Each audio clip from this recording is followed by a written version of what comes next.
प्रशासनिक अधिकारी, कोई भी बड़ा से बड़ा चीफ जस्टिस, कोई भी बड़ा से बड़ा आला अधिकारी बिना सीसीटीवी फुटेज के इस चीज को जस्टिफाई नहीं कर पाएगा कि ये हादसा किस ड्राइवर की गलती से हुआ है, छोटी गाड़ी की गलती से हुआ है या बड़ी गाड़ी के हुआ है। इस कानून का मिसयूज होगा।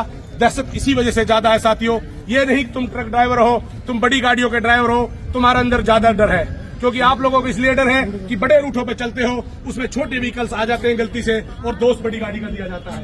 हम समझ सकते हैं तुम्हारे दुख को और हर आदमी समझ रहा है। हमारे ऑफिसर्स भी खुद गाड़ी चलाते हैं, संडे के दिन हमारी ऑफिसर्स की बीबियां भी चलाती हैं, बच्चे भी चलाते हैं, क्योंकि एंजॉय के तौर पे टूर पे निकल जाते हैं। मुझे नहीं लगता हमारे ऑफिसर अधिकारियों के बच्चे भी इस टेंशन में हैं, वो बता नहीं पा रहे हैं क्योंकि आखिर वो कहे तो कहे किससे, क्योंकि उनको भी पता है कि उन्हें अब से पहले एक्सीडेंट हो जाता था, अप्रोच करके बच जाते थे, लेकिन अब कहीं न कहीं उनका भी मिसयूज हो सकता है।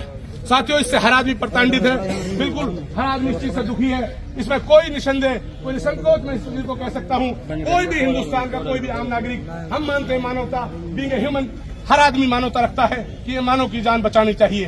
उस पर सरकार को सोचना था, जब मानव की जान बचा रहे हो तो जो बचा रहा है उसको कम से कम 1 लाख रुपए नगद इनाम, उसको कोई न कोई अच्छी प्रशंसा तौर पर उसको प्रशंसा पत्र देकर या किसी तरह उसको बड़ा सम्मान किया जाए। और अगर वो ड्राइवर वहां रुकता है, यदि उसको पब्लिक मारती है तो पब्लिक को भी 10 साल की सजा होनी चाहिए। ऐसा कुछ संशोधन होना था ताकि इसको आज दिल से एक्सेप्ट करते सभी लोग। पब्लिक के अंदर भी भय का माहौल होता। पब्लिक इसमें आने वाले समय में जो आप बोल सकते हो, जिसको कई बार मारपीट के जो मुद्दे हो जाते हैं, कई बार ऐसी घटनाएं हो जाती है, उन चीजों को बढ़ावा मिलेगा, उनको कोई नहीं रोक पाएगा। और मेरे मान लो, मेरे सपोज दैट मैं कहता हूं कि भाई जनाब हमारे बीच में हम तैयब घासड़िया साहब को ले, सरताज को ले, इनकी गाड़ी से मैं बोलूंगा, मैं इससे चिढ़ता हूं, पॉलिटिकल लीडर हूं।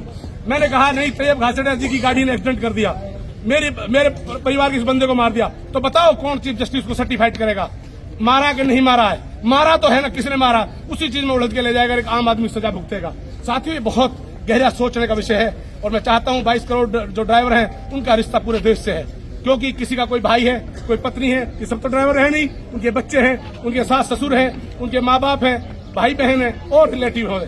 साथियों, पूरे देश का रिश्ता ड्राइवर से है। साथियों, कोरोना काल के समय, कोरोना काल के अंदर यदि ड्राइवर भी अपनी छुट्टी कर लेता तो मुझे नहीं लगता कि हम लोग बच पाते, क्योंकि ड्राइवरों ने ऑक्सीजन पहुंचाया, जान हथेली पर लेकर एक दूसरे की जान बचाई, हॉस्पिटल तक डेड बॉडी पहुंचाई, इधर उधर जाने पर जैसे कोई बीमार थे मेडिकल पहुंचाई, फल सब्जियां पहुंचाई। आज जो समय पे आप चीज सबको मिल रही है, आज भी आप पहुंचा रहे हैं। फल सब्जियां जो ताजा खा रहे हो, सर्दियों के गर्म कपड़े पहन रहे हो और चीजें जो आप लोग यूज कर रहे हो, ये बिल्कुल ड्राइवर भाइयों की मेहनत है। ये हर आदमी जानता है। हमारा मुलाजिम भी जो सामने खड़ा है, ड्यूटी पे दौरान तैनात है, वो भी समझ रहा है, क्योंकि इन सबके पास गाड़ियां हैं। ये भी घर को जब ड्यूटी पे आते हैं, ये भी गाड़ी चला के आते हैं, लेकिन जब से कानून बना इन्होंने भी सोच लिया कि ऐसा ना हो हादसा हमसे भी हो जाए।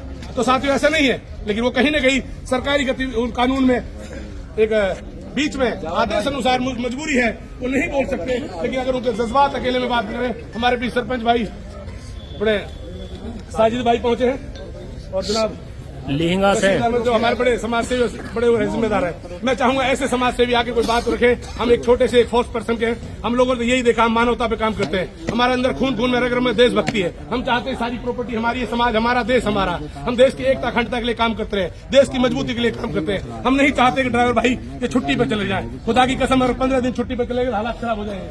तो यही चाहता हूँ आप लोगों से, प्लीज आप लोग शांति बनाए रखें।